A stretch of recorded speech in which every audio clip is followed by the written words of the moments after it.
On the last day, we will have it in the Norwegian India. So that's the last day. That's the subject matter.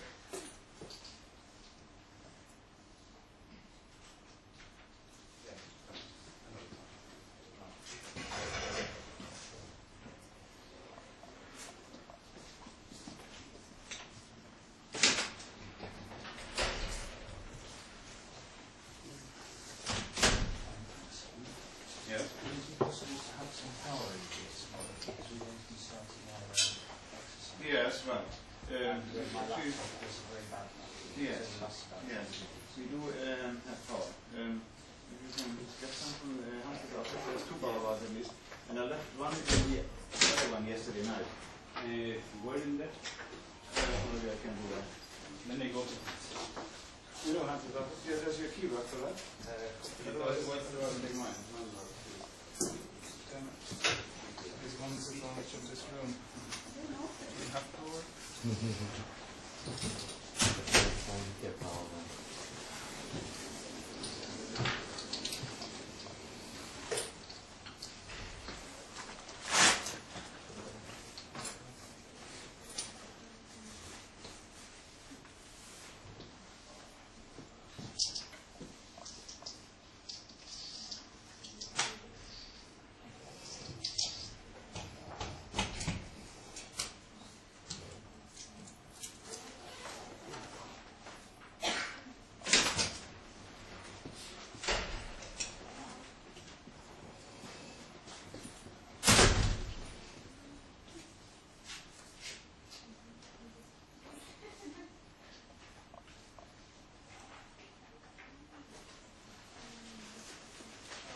Yesterday, we finished on the point where we described how generically the square root filters work. They try to calculate sample transform matrices, either right multiply, small size, or left multiply, big size,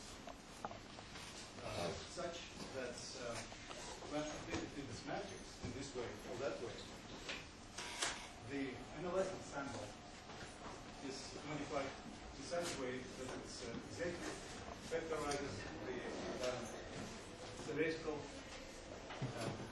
value of the analyzed state character variance. We went through the definition of square root and some those definitions which only works when the matrix, the initial matrix is symmetric, while the second also works when it's non-symmetric, but positive definite. So in this case, one should use this way as calculation of this way. Actually, the MATLAB function SQRTM square root matrix works this way. It knows what to do correctly. And then we said that from now on we will use scale and several numbers just to simplify the expressions. And when to shoot to a stage where we're about to write short derivation of our first scheme for the ensemble square root. So we start from the Kalman filter analysis equation for the covariance matrix in this simple form. So if we expand K, what the common gain is, then it's easy to show that it can also be written in this form, because K, if you remember, starts with P something. So when right multiplied by P, this same expression can also be written in this form. So those are, this is transposed. So those two are the same. Now, if we just look at those two and think, can we write something in the middle, in between them? We can try this expression. We analyzed square root of this equation and square root transpose of this equation on the left and on the right. So it's a bit of cheating here involved, because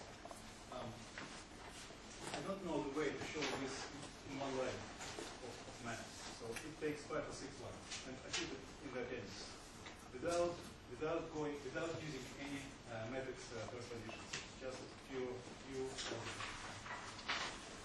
So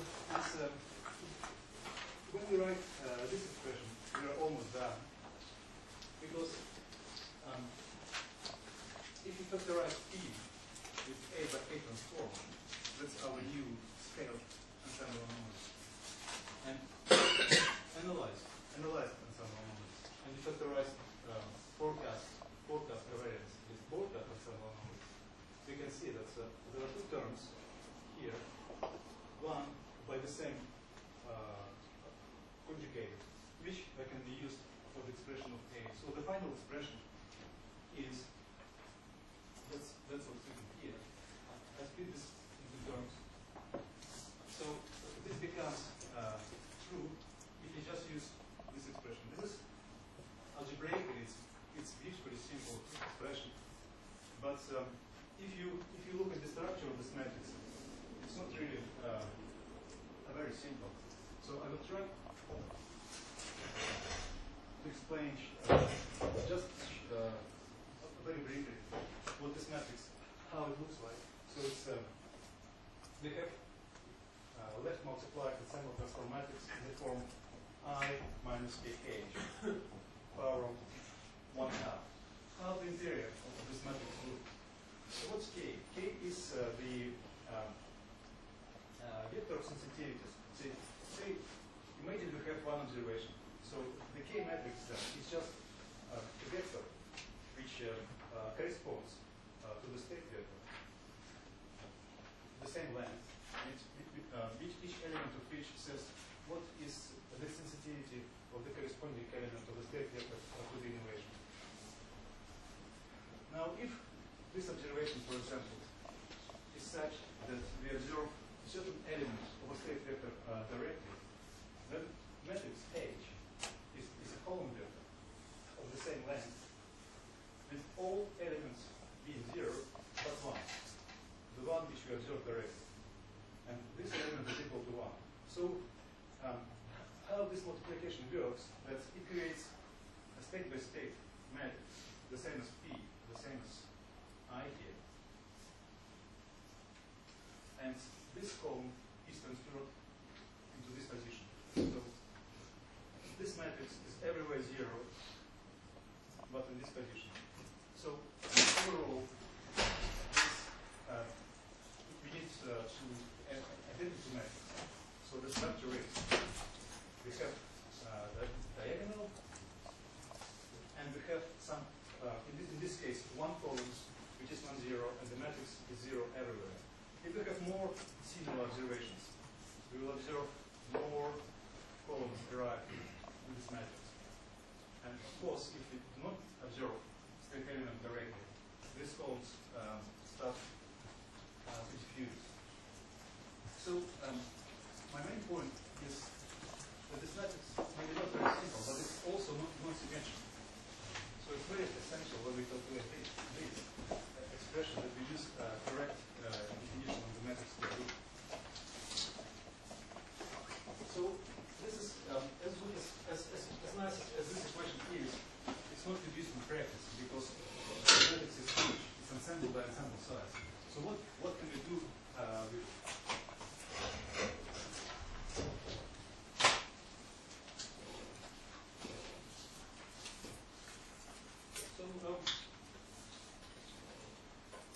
if we expand the common gain in this expression to its explicit form, this expression transfers into that. And now I will use so-called actually this I don't know the name for this quality. I call it in these lectures matrix sheet lemma. So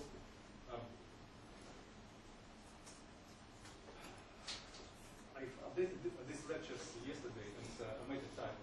Instead of bracket, it's actually F arbitrary function. So just make this exercise. This bracket is actually F, where F is arbitrary function.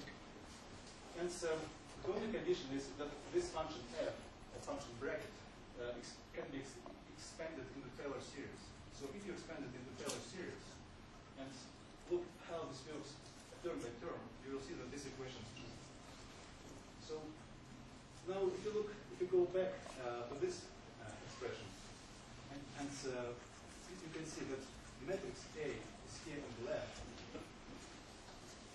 And so if you multiply A by I, it's also be here on the left. So this matrix A, like in this expression, the whole expression inside these brackets, the function, can be shifted to the right, and matrix A can be transferred on the left side of this expression. So what we get is now the right multiplied square root of 4.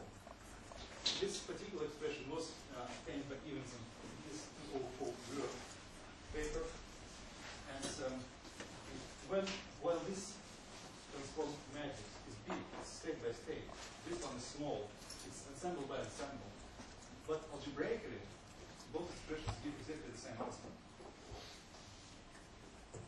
Now,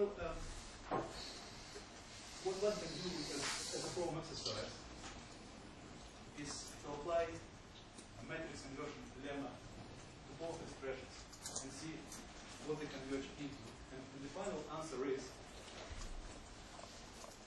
this first expression converges to that, which has algebraically a different form, but is essentially the same. And the second expression transfers into that, which is known as TKF. So all these matrix transformations are essentially equivalent. They are algebraically different, but they're equivalent. And they're equivalent to the scheme which is called TKF. And this particular scheme in TKF, it's probably the scheme which should be used in practice as a rule of thumb, because of its simplicity and so it's very convenient computationally.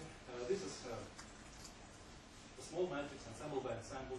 If your state error covariance is diagonal, then you don't have to do any inversions, but to invert this matrix.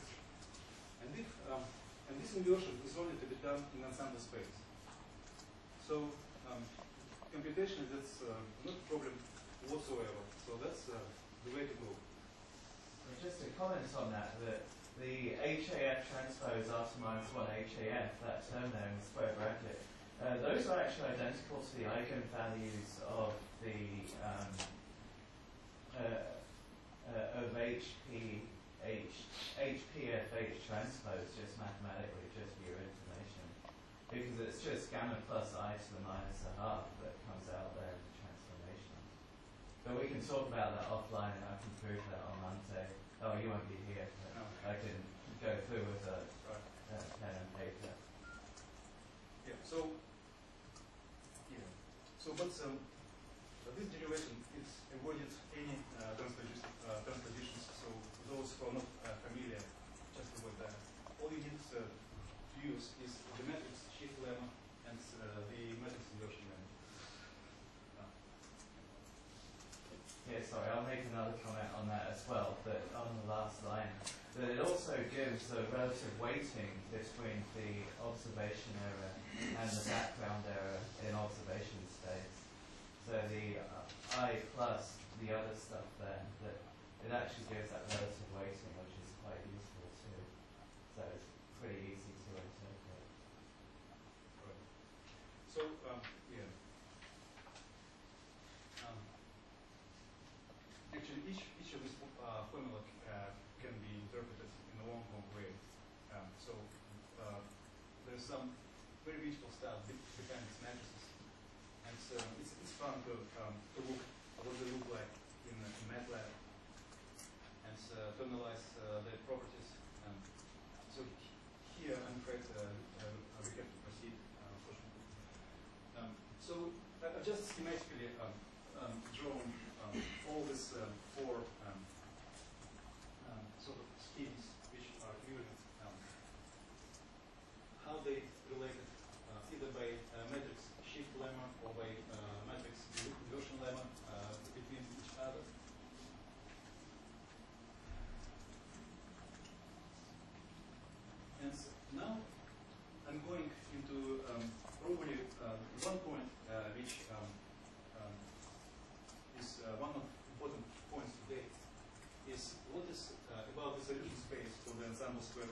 filters. So we now know one solution for the ensemble square root. We know, for example, specific right multiplied ensemble transform matrix, which can be used in our ensemble square root.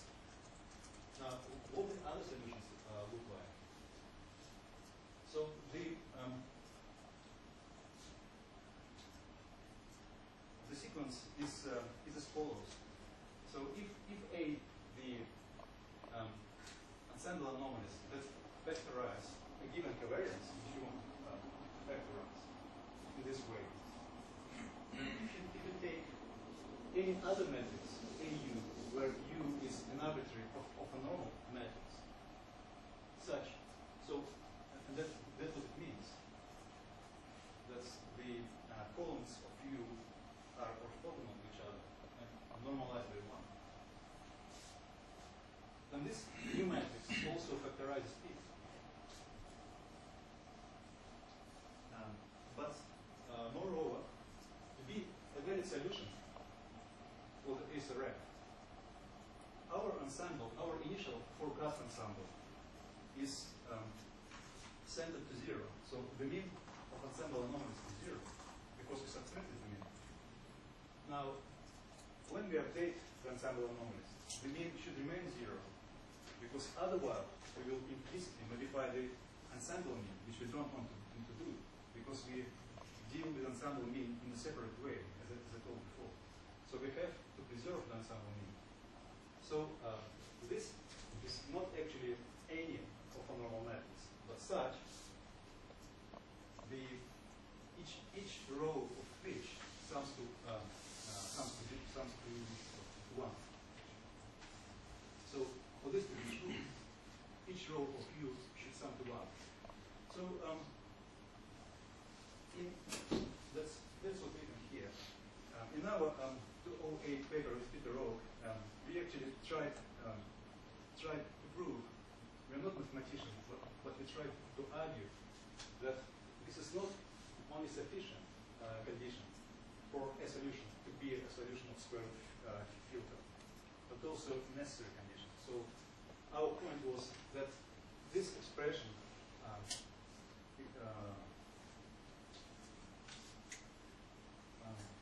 describes all possible solutions for ensemble square root filter, where T here is just any solution.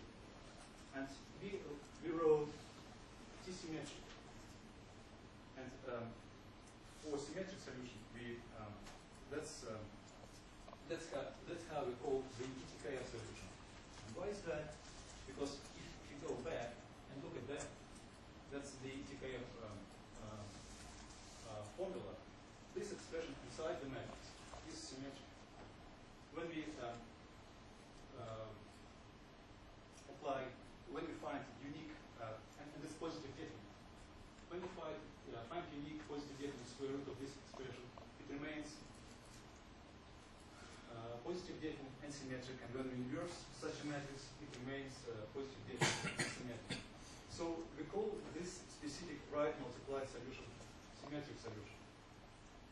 So the left multiplied solution, which corresponds to it, they are not symmetric. But so when we describe them, we say they correspond to the right multiplied symmetric solution, although they themselves are not symmetric. So any square root scheme, say the serial scheme by Whittaker Camille, by C, by Fan, Zupansky's scheme, which becomes square root filter if the system is linear. So any square root, EAKF by Anderson, their solution belong to this group. So, and now I will just demonstrate how different these solutions can be. So what we see on the left is two ensemble clouds obtained in some real integrations of the MKF with Lorentz-free or Lorentz-Fuzzy system at some moment of time.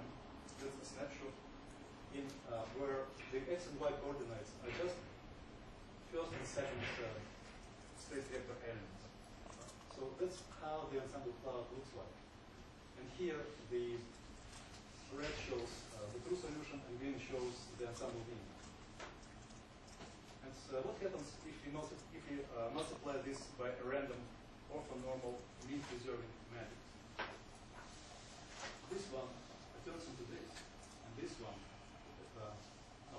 this one turns into this, and this one turns into that. I'm sorry. These are the two initial solutions. That is the result. But if you calculate state error covariance with this and that, they will be equal. And if you calculate state error covariance with those anomalies and those anomalies, they will be the same.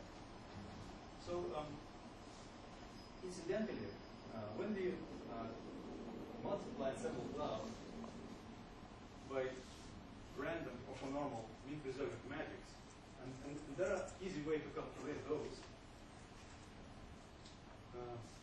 The resulting ensembles, you can call them rotated ensembles, they become basically Gaussian. If you calculate the higher moments of distribution of these ensemble anomalies, they correspond very close to those of the Gaussian distributions, while these initial distributions were highly non-Gaussian.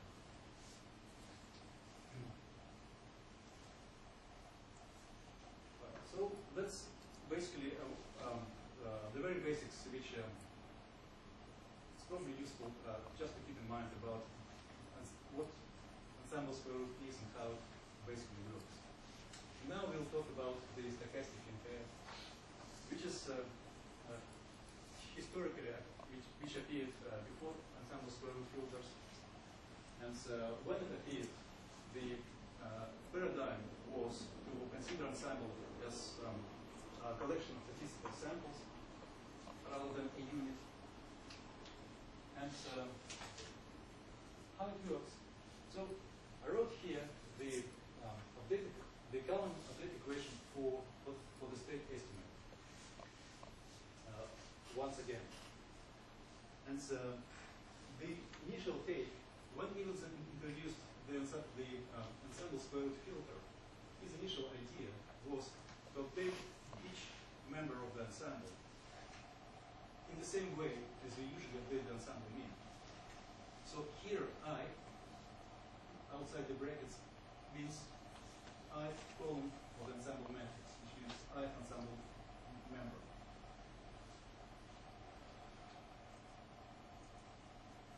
So so here introduced this filter and used it actually in applications. There are several applications done with that. And then people realized that when we use this, the resulting ensemble anomalies are not right. In fact, their magnitude, the magnitude of the innovation here is about twice, not innovation, the magnitude of updated ensemble anomalies is about twice as it should be. And considering this stochastic paradigm, the way they solved this problem in this field by Douglas et al. 1998 is basically update each ensemble member separately in a similar way, but add independent perturbations for each observation. So D is matrix of perturbation of observations. It's column at random, and they are different for each ensemble member, but they are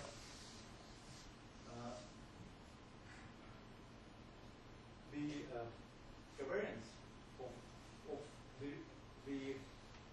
this matrix, each column should be statistically drawn from the same distribution, from the same Gaussian distribution to the same parameters as our observation.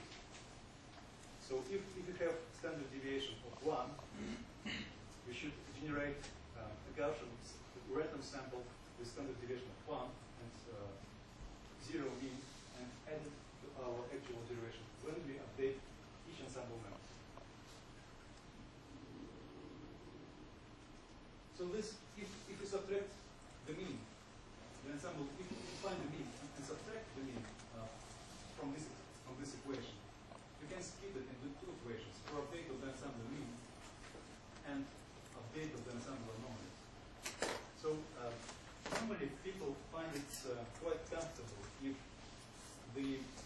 each row of D sums up to 0, because in this way you do not disturb the equation for update of the ensemble mean. So that's what's written here. D multiplied by vector of 1 is 0. So each row sums to 0. And this is what D should be statistically as a matrix. So then, as is argued in this paper, I don't think it's actually proven, but it's more like argument that this update on average factorizes the theoretical analyzed spectral variance with an error which reduces as ensemble size to the inverse square root. So that's the stochastic NKF. Any questions on that? So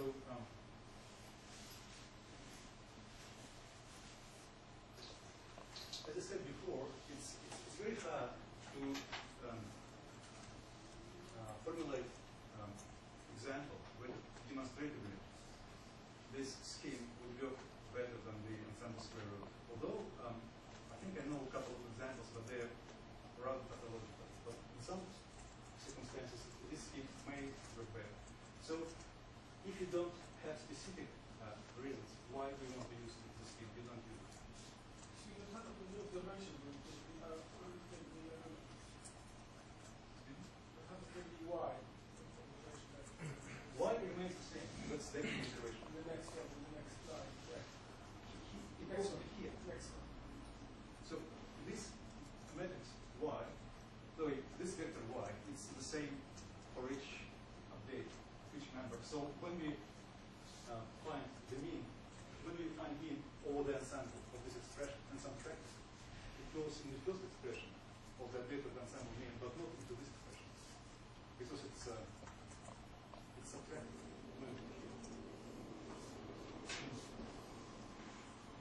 Yeah, just a comment. I think that the stochastic ENKF may sometimes perform better than deterministic ENKF in situations where the ensemble size is very small. There's a relatively small number of ensemble members. And you do cycling through a number of experiments and you avoid the filter divergence because you keep pumping in noise into the observations here. And so the filter doesn't get too latched in. So I challenge this. So if you can demonstrate this yeah, I just remember reviewing a paper that shows that. In my opinion, but I haven't tried it myself. Yeah. All situations where it might perform better,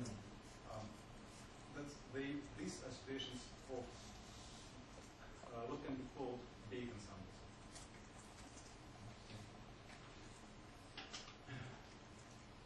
So now I very briefly describe the other schemes because now we have seen explicitly basically two schemes, TKF and the traditional NKF. Now we very briefly go to other schemes. The double NKF, so the DNKF by Krutkamer and Mitchell. What it's done, it runs two ensembles in parallel, two ensembles in parallel, and uses covariance from other ensembles to update this ensemble. So in practice, it was never demonstrated convincingly that this works better than single ensemble of double size. So, and this was an earlier attempt to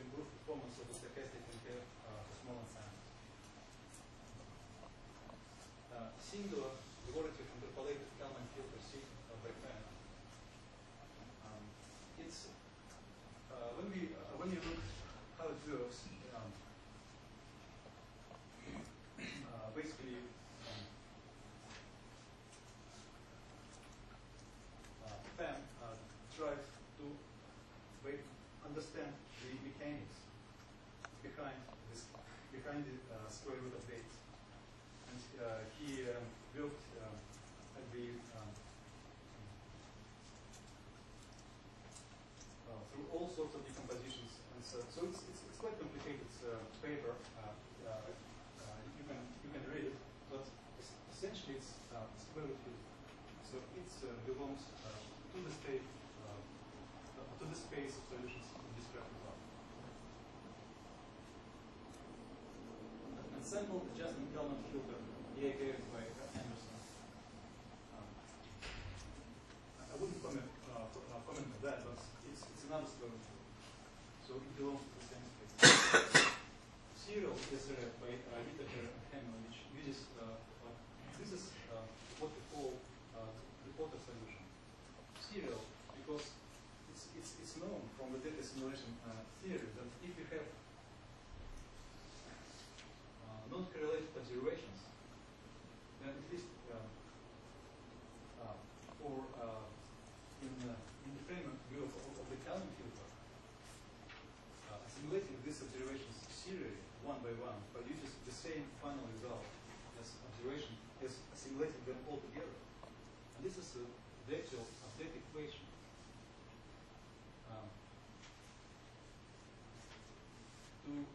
To obtain the square root of data, we need to calculate Kalman gain as in Kalman filter, and then multiply by some correction coefficient.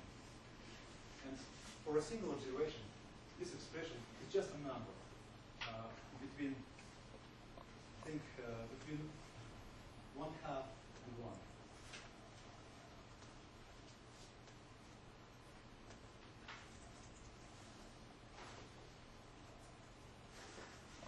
Now, the interesting point here, maybe, I don't know if you will find it possible to know.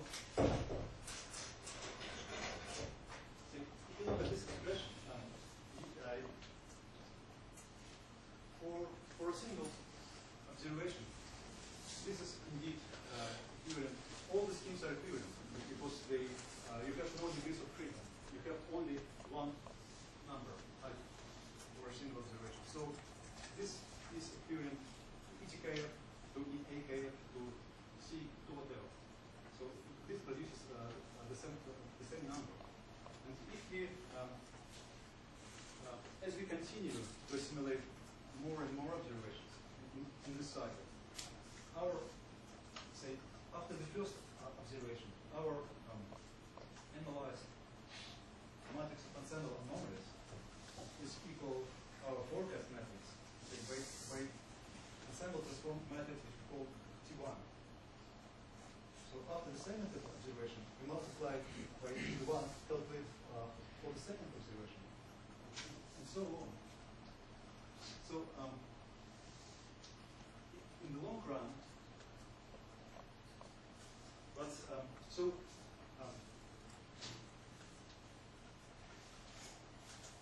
each of these matrices, say, when we calculate T2, we now have to use updated ensemble in this expression. So one way or another. But we should account that we already assimilated this observation. But in the long run, if you multiply all those matrices, you get your final transform matrix as multiplication of transform matrices for individual observations. Now, how this compares to the symmetric solution?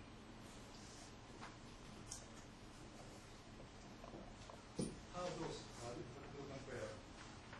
So each of them is equivalent to the symmetric solution, but the product is not. So you obtain different ensembles. You obtain the same covariance, but you obtain different ensembles because, generally speaking, the product of two symmetric matrices is not symmetric matrices. So that's a very interesting point, that we have some optimal solution at each stage. I will tell later why it's optimal. At each individual stage. But when applied overall,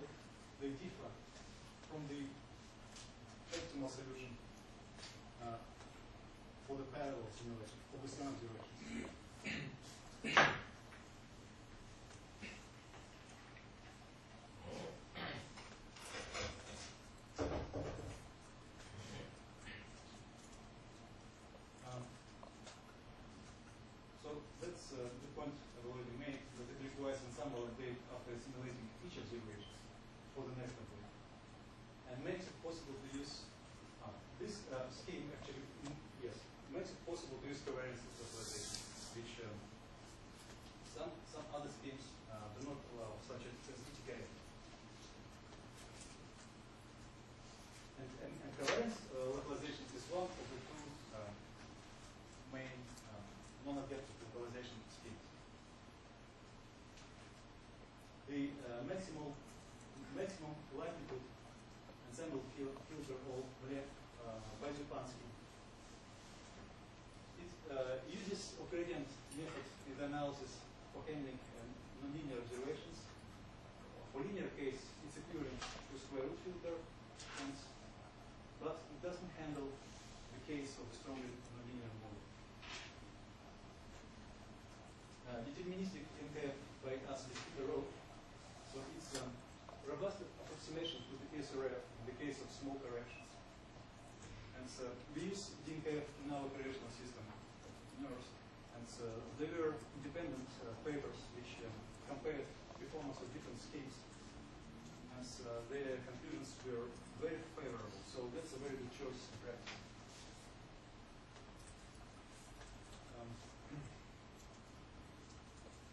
Ensemble randomized maximum likelihood filter. This sounds very long. By Good and Oliver.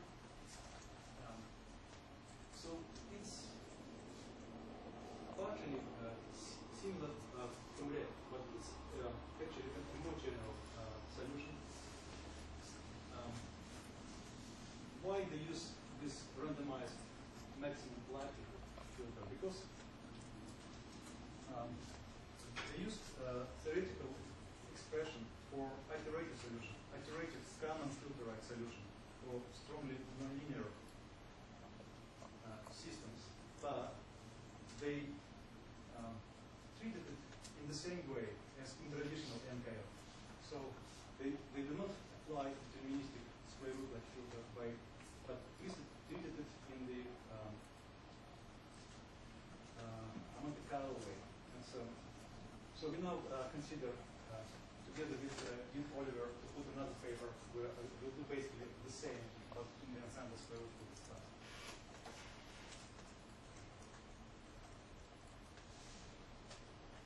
So now the resume, what one should remember from the about the NKF schemes, about different schemes. So basically there are two main types of the ensemble square root filters: the deterministic square root filters, or the deterministic ensemble filters, ensemble common filters, or ensemble square root filters, which apply some deterministic update of the ensemble.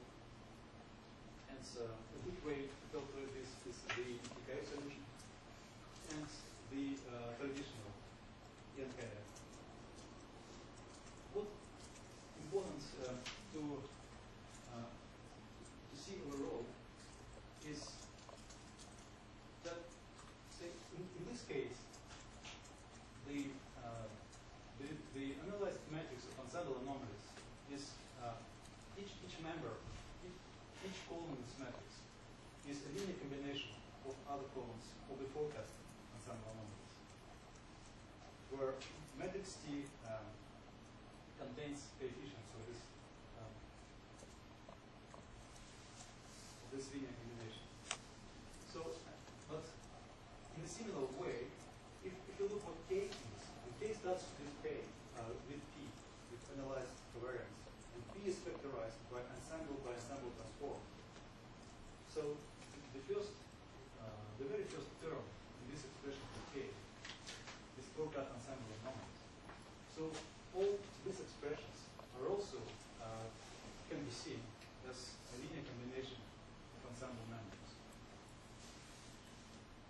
So all in all, you can say that the analyzed ensemble mean is the sum of the forecast ensemble mean plus some some linear combination of ensemble anomalies. And analyzed ensemble anomalies are, each column of this matrix is linear combination of the foreground ensemble anomalies. And we can combine those two together in a matrix form. I will not do it here, but for historical reasons, so here Evenson used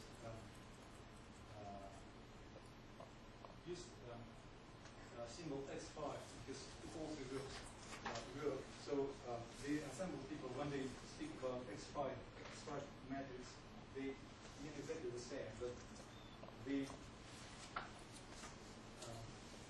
analyzed ensemble, each member of the analyzed ensemble is some linear combination of the forecast, of the members of the forecast. And this is true for any speaker.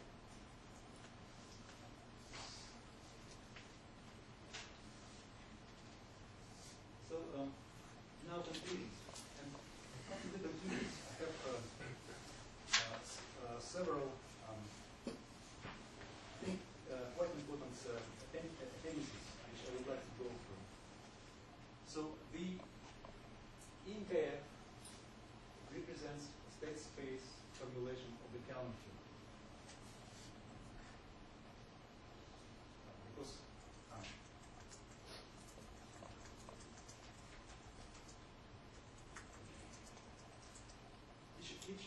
each pole of our ensemble matrix, which actually carries all information about the state of the system, is just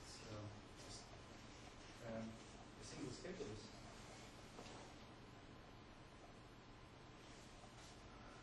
The traditional perturbed observations of stochastic NKF treats ensemble members more like particles, while the ensemble square root filters, the ensemble square root filter treats the ensemble, the whole unit.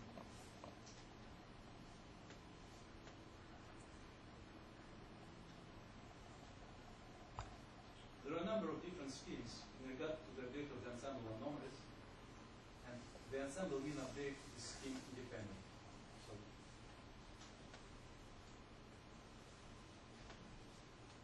next, for linear perfect model system, the ESRF is fully equivalent to the Kalman field, while the traditional NKF is a Monte Carlo approximation of the Kalman field, so it's not equivalent to the Kalman field.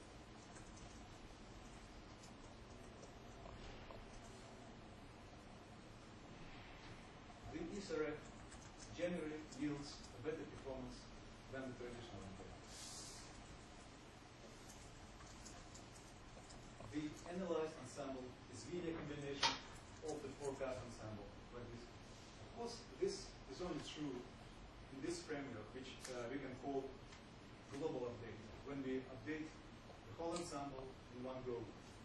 If we use localization, which I will talk about later, this will be no longer true.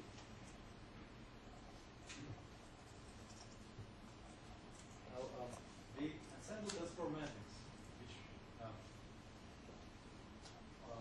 following here events only depends on the ensemble observations, HE. It doesn't depend on the state values of the unobserved elements. So, okay.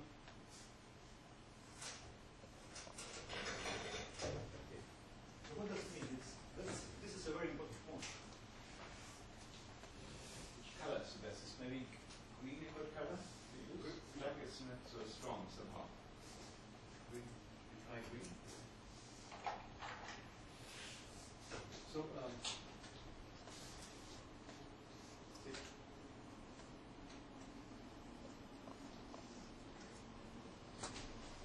ensemble matrix E and observe some elements of this matrix. Those observations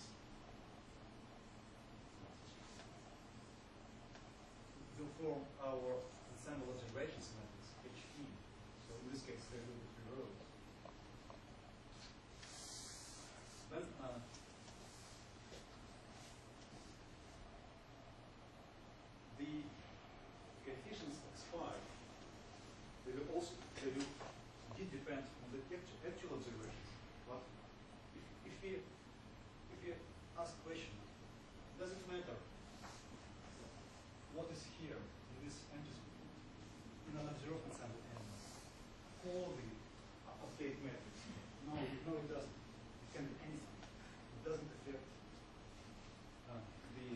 ensemble update coefficient. So only observed elements. If you look at these schemes, you will be able to see that. That's a very important point. Only the observed elements of the ensemble do affect the ensemble transform matrices, the actual transformations. So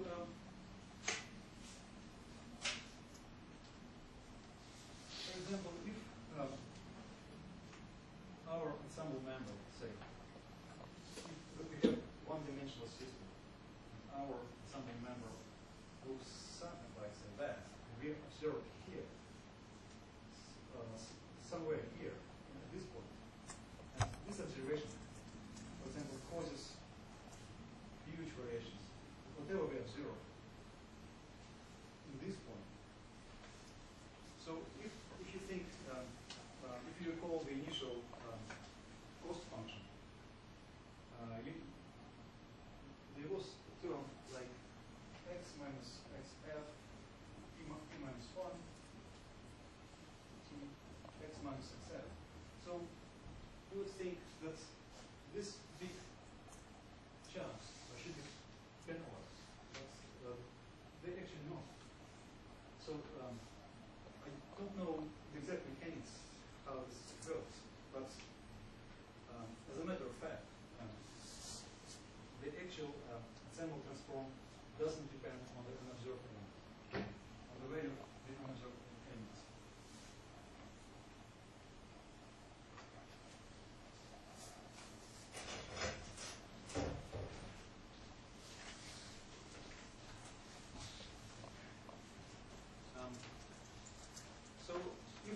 So we just thought that there are lots of different schemes, a lot of different ensemble square root schemes, and how you should choose one. So, and we also saw how big difference these schemes can make in how the final ensemble looks like. So which one to choose? So the short, quick answer is that there is no demonstrated difference in performance of different square root schemes. So in linear case, they yield the same result in terms of covariance, forward covariance, and forward state estimation. In non-linear case, the result will be different, but there is no common UCP which one scheme is better. So use any one you want, which is convenient for you, for your application, and for your numerical algorithm.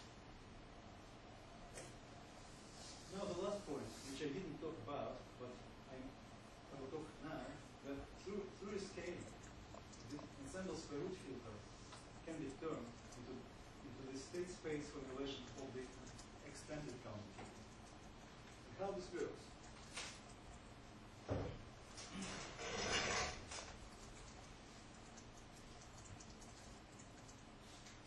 Let's have some ensemble cloud, which we have after our analysis stage, so EA. Each point is corresponds to ensemble member. Now I want to go to the next formula. We want to propagate this cloud through time. So we want to integrate each ensemble member. And because generally our systems, at least in oceanography and meteorology, are nonlinear and stochastic, you will see that the individual perturbations about the ensemble mean will generally grow in time, right? So, and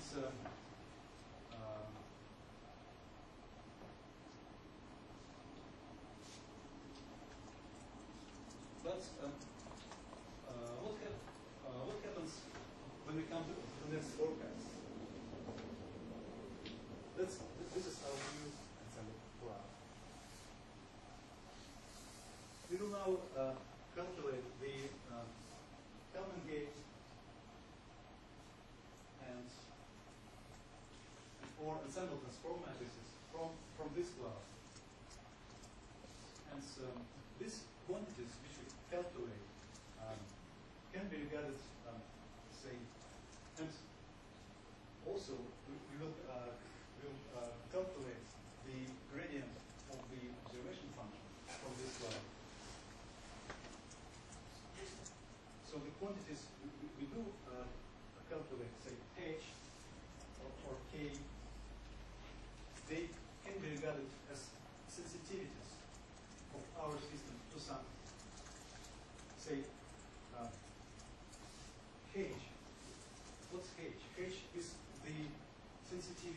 of our forecast observation to a small change in the ensemble state. What's K? K is sensitivity of our increment to the small change in the innovation. So those sensitivities will be calculated on this night size sample cloud, right? So in some way, this amounts to use, as I said earlier, approximation for the derivative rather than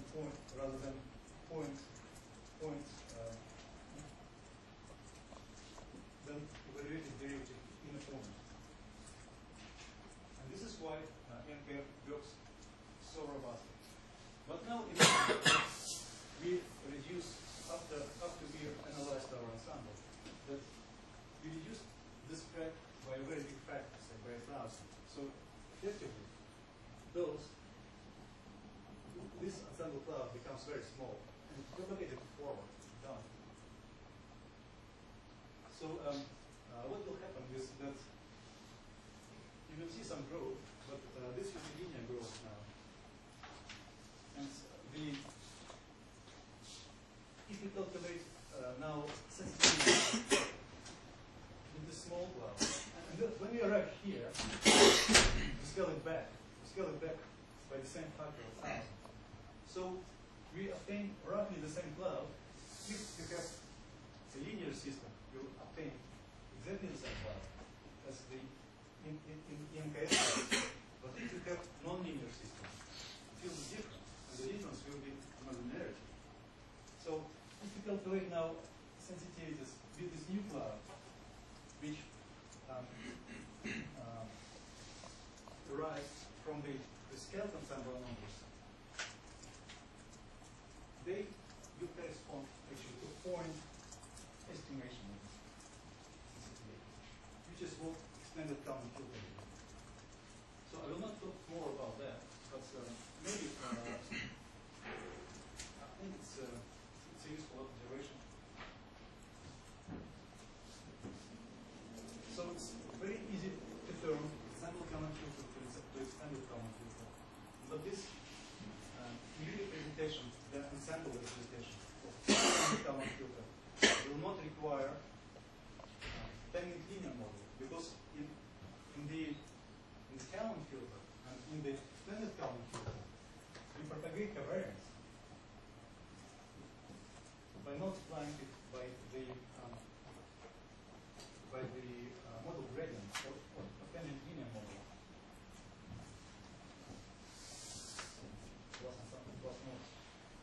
So, and we need to know this, guys, explicitly. But this new representation would calculate this explicitly behind the scenes. You don't have to do any other calculation than just numerically integrate a number of ensemble numbers, which may be something quite convenient in some situations.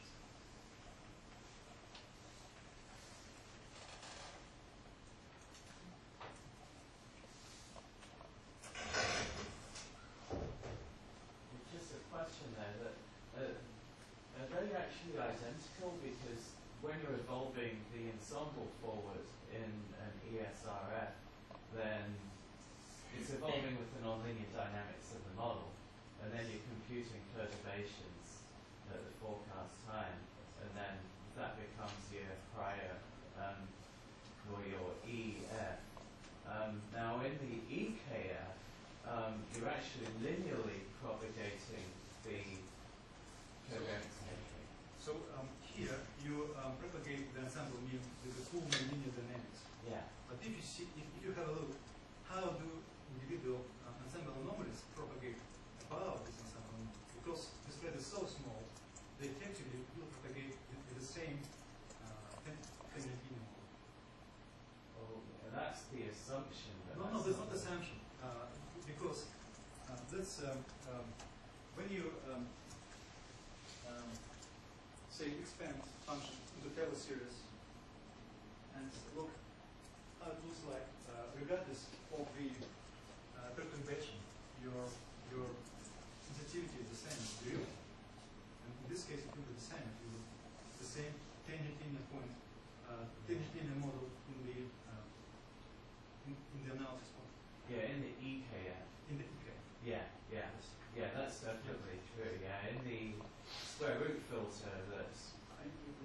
Yeah. filter is It's a full nonlinear integration. yes, but yeah, I think we'll talk about these issues more on the second, on the next lecture. But of course, any real ensemble square filter, the propagation of ensemble anomalies is, generally speaking, is nonlinear. So here I put some references. I will not go through them because they are many. Here's the techniques I told you about derivation of this expression. I will not go through it, but you may examine it later if you want. So what's interesting point to make is it was shown by Ott and others in their works that the ETKF solution, or the right multiplied symmetric solution, stands out from other solutions in some way. And in fact, it represents the minimum distance solution between analyzed ensemble anomalies and forecast ensemble anomalies, with the inverse covariance as a norm. And interestingly, you can use either forecast covariance or analyzed covariance, doesn't matter. The symmetric solution, which we call here P0, the right multiplied symmetric solution minimizes this objective function. So what does it mean is that when we use ETKF solution, in some sense, each ensemble member preserves its identity in the best possible way. If you have some ensemble member, make update, we have observation. So we shift ensemble as a whole because we update the ensemble mean.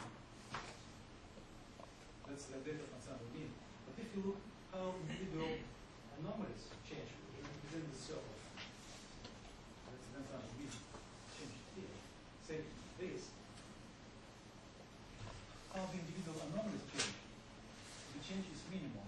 So as small as it only can be. With this small. So all other solutions. Say, for example, if you multiply with preserving rotation methods, then all members completely lose their identity. They become arbitrary in the space. They become random combination of all members. Each member becomes random combination of other members. Although the covariance of this, the covariance factorized of this ensemble will be exactly the same. And what's interesting is that if you consider other symmetric solution, the left multiplied symmetric solution, we didn't talk about it, but such a thing exists. And this will gives expression for this thing, for this left multiplied symmetric solution. It's not very convenient to practice because it involves analyzed covariance. So it's sort of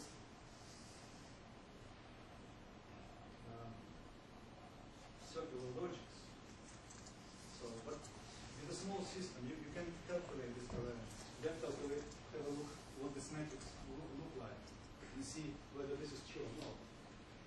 So this other symmetric solution, it minimizes this update of the ensemble anomalies, but with no identity matrix as a norm. So it minimizes the distance between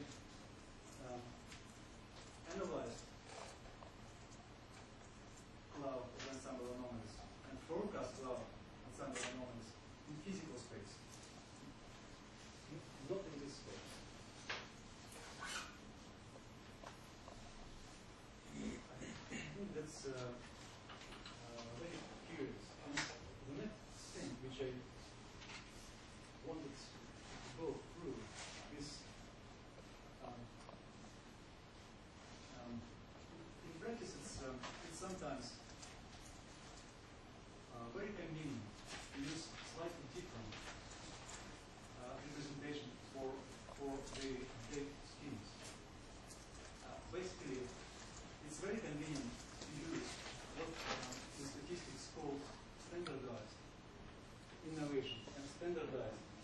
ensemble observation anomalies.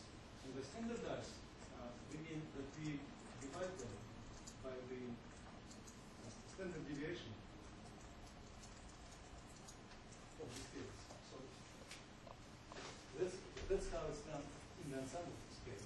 So we can calculate this small s, small big f, and capital S, and use and express all our formulas using those.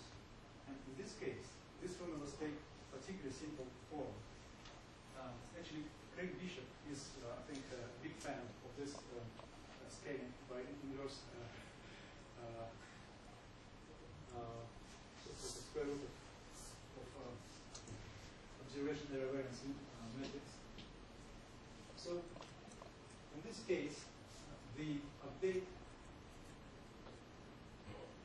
of the ensemble mean can be written as that. The ensemble update of the ensemble anomalies can be written for all schemes because it's independent. I will show what G is later, and the update of the ensemble anomalies can be written as that. And this T is different for different schemes, but it takes very simple form. I will go through it now. Say, first, let's have a look at G. So this G, this expression, in some way, is equivalent to the Kalman-Gay expression, which we normally use. But it's much more neat because it now has explicitly the ensemble anomalies in front. So it sort of expresses the update of the mean as combination of ensemble anomalies explicitly. This function G can be written in two different forms using the matrix G lemma. And if you look at these guys, so they're very similar, but numerically they're very different because this first matrix is ensemble by ensemble size, and the second matrix is observation by observation size.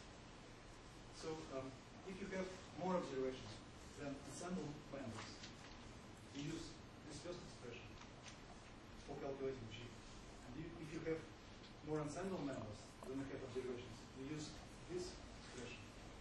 Because inversion is very expensive.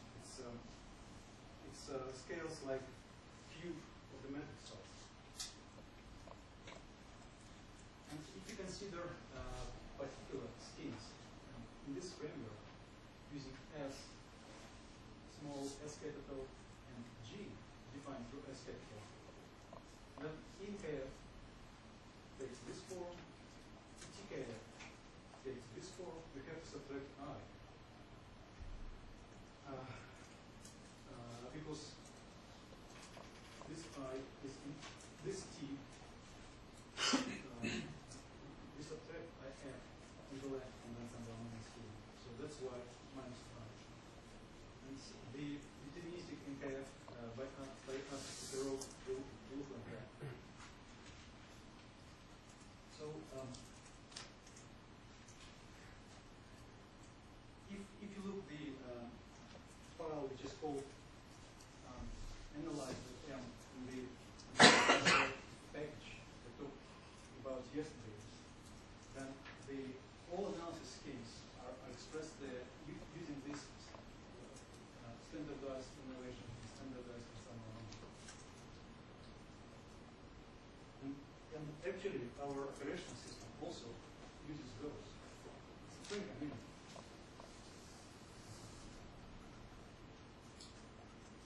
So I have about 5 minutes left. So I will go very quickly about Dinka, not because I think it's better, it's because I know it well, because we used it, but because I think it's yet not much known scheme, but it's a very good practical choice. It becomes increasingly popular. So if you look at the left multiplied expression for the ensemble of filter, the one which we derived very first. And think, what if this term is small in some sense? What if the norm of the cage is much smaller than norm of the infinity? Then we can, what happens if we expand this into Taylor series of the square root? And just keep the first term. So we then get this expression. Of course, it will be on exact. We now don't have a square root filter because we don't match exactly the analyzed theoretical covariance. But the expression itself looks very simple. And if you believe that the simple things work best, you may start investigating how it works in practice. But there are also few other ways how one can come to this expression. It's I've expressed them here. For example, if you use this expression, which was initially used, so if you use this expression for the update of the ensemble of anomalies, that's the initial expression used by Gear Aronson in 1994, which is incorrect. To calculate what analyzed covariance is, you can see that there is a quadratic term over kh, and there is also a linear term. And the linear term is about twice big as it actually should be. So that's why the original MKF of 1994 doesn't work, because it's a big the ensemble shrink is twice as big as it should be.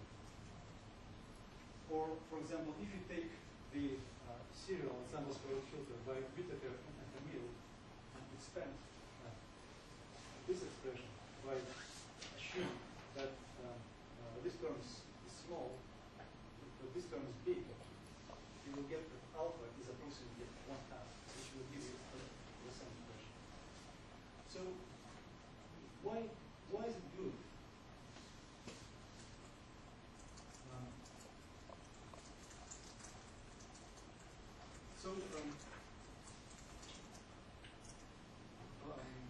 What happens in data simulation is that we'll talk about it later. But which regime we want our system to run in? Ideally, we want to run in very linear regime, which means generate small corrections. So to have lots of observations, have a well-constrained system, and have very small corrections. What happened is the correction is big. So if in some region we have strong nonlinear growth, and then we have more or less precise observation, and we have big correction. What happens then? Then if we have very big, strong correction somewhere, then the system should be really optimal to give the right answer. Because to get the small analyzed covariance from the big initial forecast covariance, the analyzed covariance, it's the resulting analyzed covariance, which is small, is actually difference of several big values. So everything should be exactly perfect in the system for this to be right. So what we want to have in this case, to make a smaller update, because as we said, if the covariance becomes too small, the system becomes non-robust and prone to divergence. So if in some regions, for some reasons, we have very strong update, we want to reduce it. So you may see it as adaptive ensemble inflation in some cases. So, and if you calculate covariance from the Dean case, is it?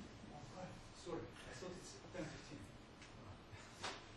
You should have told me. Sorry, I missed it down. I thought it's 10:15. I haven't finished. Okay, so but the point is that's this term actually reduces the update in situations when the data is very strong, and this works very well in that. But if the update is small itself, the expression which we get is equivalent to the theoretical expression. That's what we want. So it works like ensemble square root filter in this situation. Thank you. Questions, please? Yes? Well, I have another question. Do all of these variants of ensemble connecting term in the linear and Gaussian case, do they achieve Bayesian definition? In the sense, do they produce a sample of independent realization of the conditional Gaussian probability distribution? My take is generally not. Generally not. Yes. So take the ensemble square root filter. As soon as we factorize in linear case, as soon as we factorize the covariance, we get the same answer as in Kalman filter all the way forward. So, and this factorization can be arbitrary, non-Gaussian. It doesn't matter. So the general answer is no. Another question, given depend on the choice of the scalar product norm in either state space or observation space, or other independent of the choice of such a norm? So Do they depend on the choice of a norm of a scalar product? Do you have to decide if a 1 hectopascal difference is larger in surface pressure, is larger or smaller than a 1 degree difference in temperature? No, absolutely not. Absolutely. Absolutely not. I tried to make this point at the very first lecture. So when you start your system, you basically scale it average.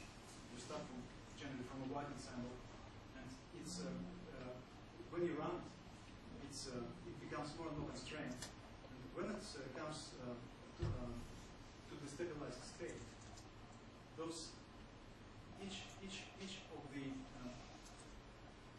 parts of the state which correspond to different physical variables, they are scaled in the correct way automatically.